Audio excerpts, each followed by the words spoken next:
Hey guys, George Anderson here with a little video for all you runners out there who have finished racing for 2015 and are just kind of thinking, well, what the hell happens now? I've got this huge, great big chunk of time stretching out ahead of me before I need to get serious and start training again for the race in the new year. So perhaps you're looking for a spring half marathon or a marathon. I'm very proud to say that I'm the race partner, training partner with the Reading Half Marathon again. And that's quite late this year. That's like April the 3rd. So if you're looking at doing a 12-week program, which is what I'd recommend for a half marathon, well, that doesn't kick off till January the 10th. So now what the hell do you do between now and then? Well, in this video, I'm going to share with you 5 different things that you could focus on in order to start your next training phase with a real good bit of momentum and strength in your body. So plug in some of the holes that you might already have, that you might be aware of rather, in your current fitness. And you know, whether you're polishing medals right now or nursing injuries or niggles or just licking your wounds from perhaps races that haven't gone so well, there's going to be something that you could find that you could decide, you know what, if I could just get into the next training cycle a little bit faster, stronger, a bit more endurance, then that's really going to help me. And I'm going to share 5 things. Actually, there are 6 things. The 6th thing, the 0th thing, would be to do nothing. Sit around all day on your backside and do absolutely nothing at all. You'll go into the next training phase feeling uber refreshed and relaxed and recovered, but that's probably not the best use of the next 8 to 10 weeks of your time. So the 5 things I'm going to share with you, just real quick today, you could decide that, right, I'm going to get strong. You might decide you're going to go long, you're going to get fast, you're going to grow tall, or you're going to go steep. They're the 5 things that I'm going to briefly cover in this next few minutes.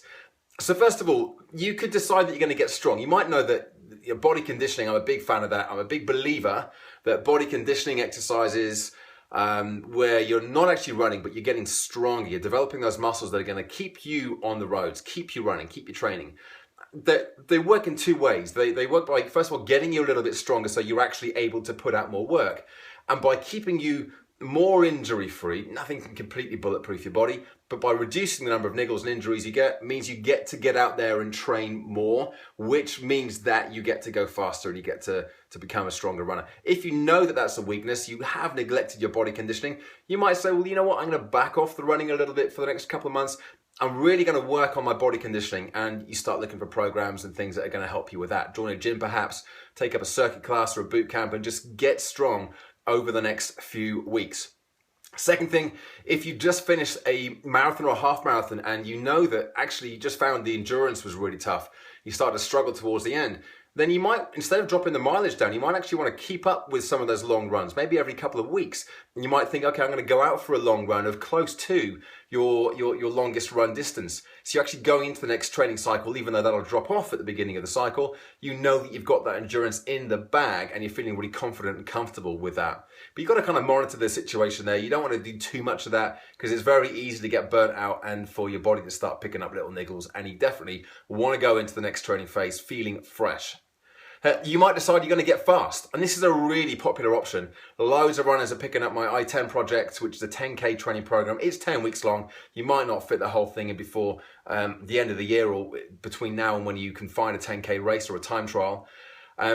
But the idea of just spending the next few weeks working on speed, getting onto the track maybe, doing lots of threshold work, lots of intervals, some really fast work. If you're pretty solid and you haven't got any niggles or injuries at the moment, and you know that you could just do with being a little bit quicker, then something like that is a really good use of the next couple of months.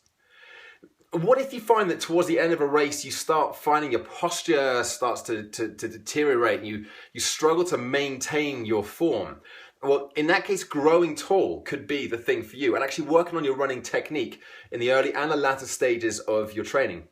So towards the end of a run, really start working on how you hold yourself, your posture, your positioning. Work on your technique. How you run has a really big impact on your efficiency, and how efficient you are has an impact on how fast you can go with the same energy expenditure. So if you can imagine expending X amount of energy and running at 9-minute miles, 9 minutes per mile, or expending the same amount of energy and running at 8 minutes per mile, then that's obviously going to be a good thing. You just get better at running. So work on your technique. To build that in towards the end of a run, if you find that your technique starts to flag a little bit towards the end of a training, end of a race rather, then the way to do that is to still stick in some of those long runs, but really, really concentrate on your technique, what your body's doing towards the end of the run. I've got a couple of technique videos you can have a look at as well that give you a few pointers, things that you should be kind of focusing on to make sure that you're being as biomechanically efficient as possible. And the last thing you might want to consider looking at is going steep, which obviously refers to hills. I mean, let's face it, no one really loves the hills, do they?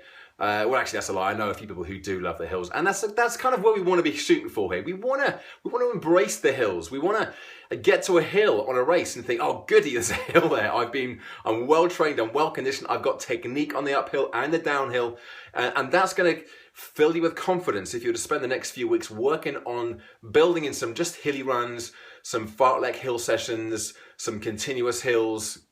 Or even some hill intervals, building those kind of sessions into your schedule over the next few weeks and having that as your major focus is going to give you a real confidence, especially if your next race that you have planned, if that is a hilly one, then that's a great idea of giving you that confidence and the strength. So when those hills come around, you're not thinking, oh my goodness, it's a hill. You're thinking, you know what? I'm ready for you. Bring it on. So there are 5 or 6 things you can do and focus on for the next few weeks to make sure you go into your next training cycle fully prepared, fully recovered, and feeling strong and feeling confident. Bye for now.